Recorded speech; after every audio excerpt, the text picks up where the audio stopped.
Là, nous avons deux figures. Sur cette figure ici, nous observons que nous avons affaire à plusieurs ordinateurs qui sont identiques. Il n'y a pas d'ordinateur particulier. Du coup, tous les ordinateurs communiquent et c'est pour ça que nous avons des flèches à double sens. Ça veut dire que nous avons une communication bidirectionnelle. Bonjour à tout le monde. Vous allez bien, j'espère. Nous nous retrouvons pour une nouvelle vidéo sur notre cours d'initiation au réseau informatique. Dans cette vidéo, nous allons faire la leçon 5 de notre cours qui parlera des architectures réseau. Avant de prendre le plan de la leçon, je vais vous demander de faire 3 petites choses comme d'habitude ou 4. Appuyez sur le bouton s'abonner, activer la cloche de notification, likez la vidéo et surtout partagez-la. On prend le générique et on revient.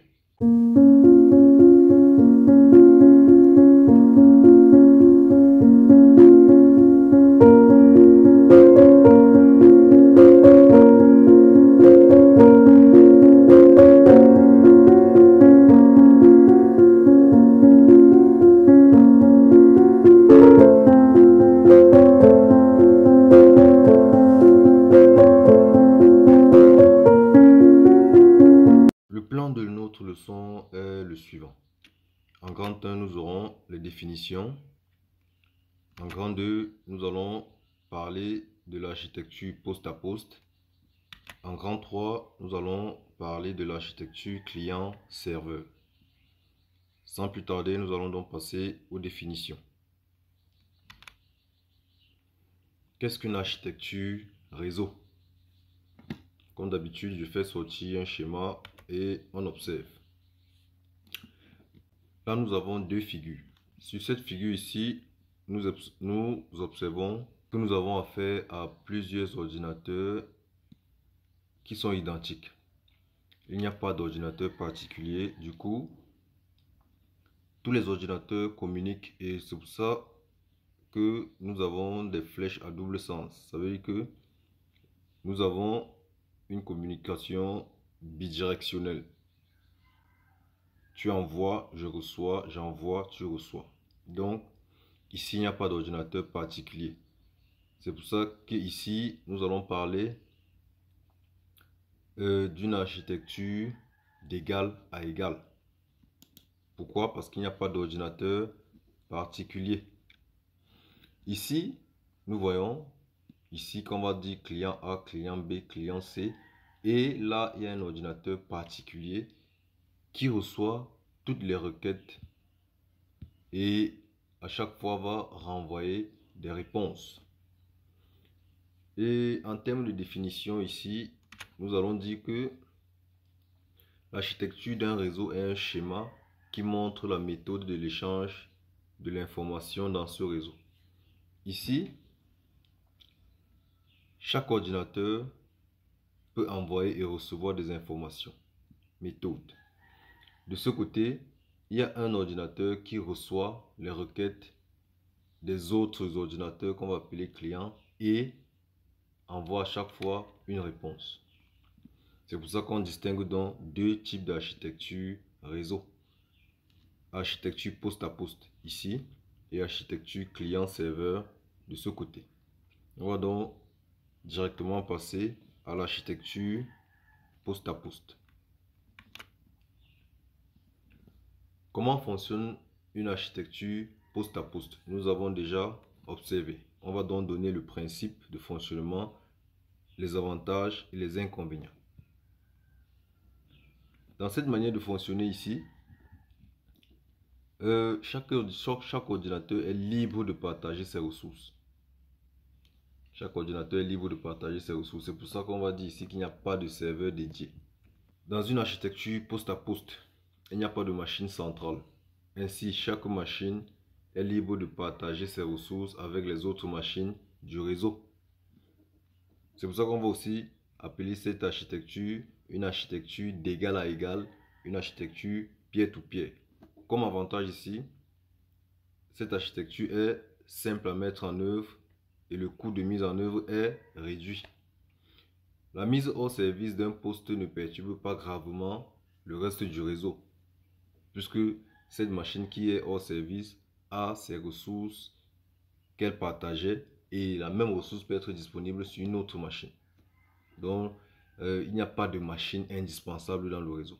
Toutes les machines se valent. En termes d'inconvénients ici, l'architecture est adaptée uniquement au réseau de petite taille. Ça veut dire un réseau où on a à peine 10 machines. Parce que là, c'est facile de gérer.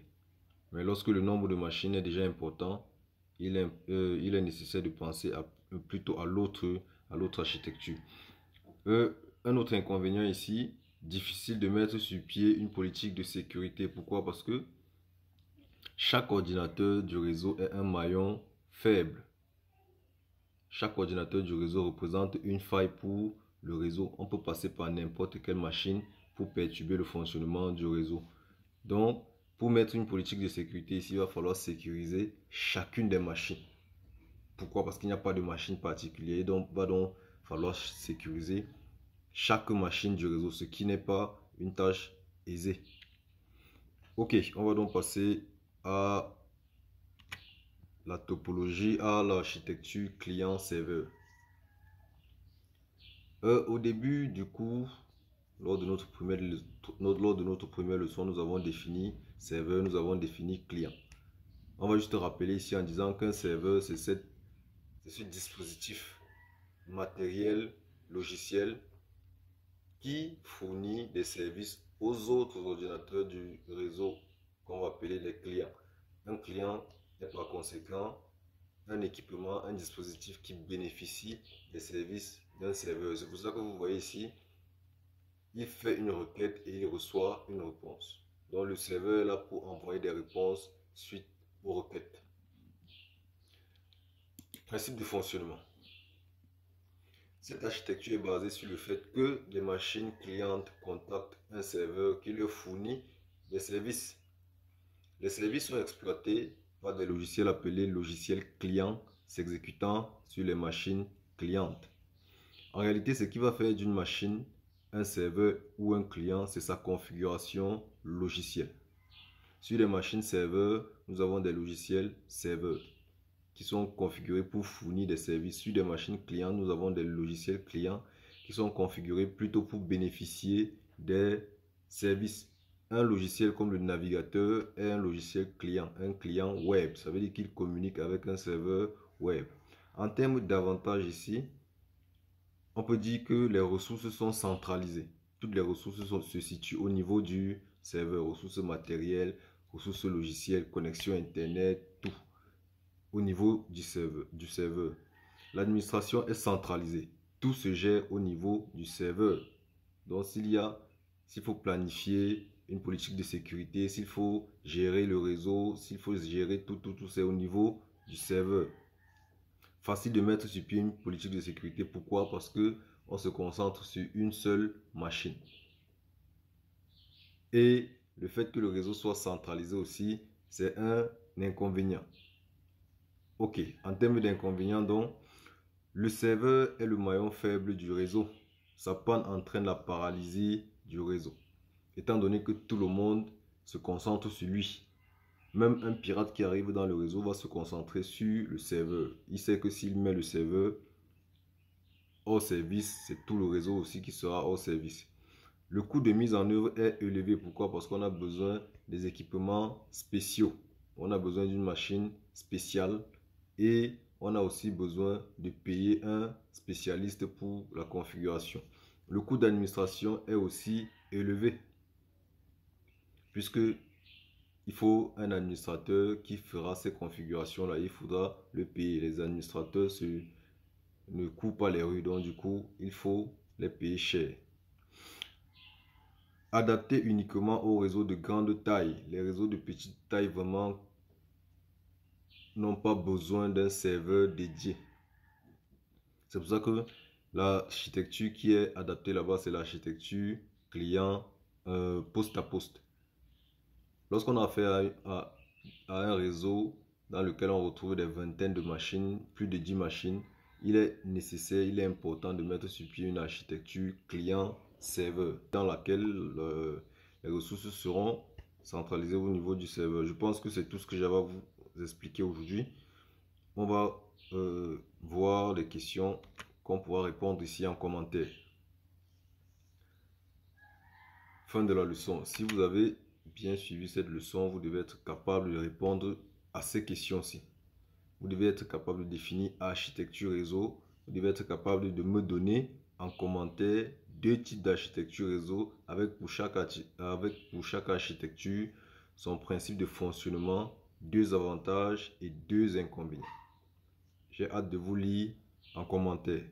Surtout, n'oubliez pas de vous abonner si ce n'est pas encore fait, d'activer la cloche de notification, liker, partager la vidéo. On se retrouve donc dans la leçon 6 où nous allons parler des équipements réseau. Ciao!